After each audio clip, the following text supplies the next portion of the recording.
Hi, it's Ben here from PC Pitstop, the place where we like to move fast and fix things. And today's question is I have a portable hard drive. It's starting to make some noises and I can't access the files on it anymore. I have some important projects and files that I've used in the past and I really want to have access to them. What can I do? Great question.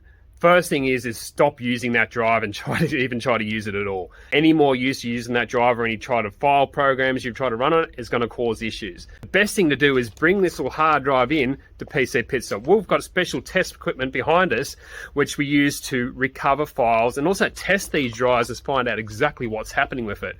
The more you use a broken drive, potentially broken drive, the less chance you are to get your files back. So the good thing about it is you drop it in here, we can do a data recovery assessment. It starts from about $99 to do that.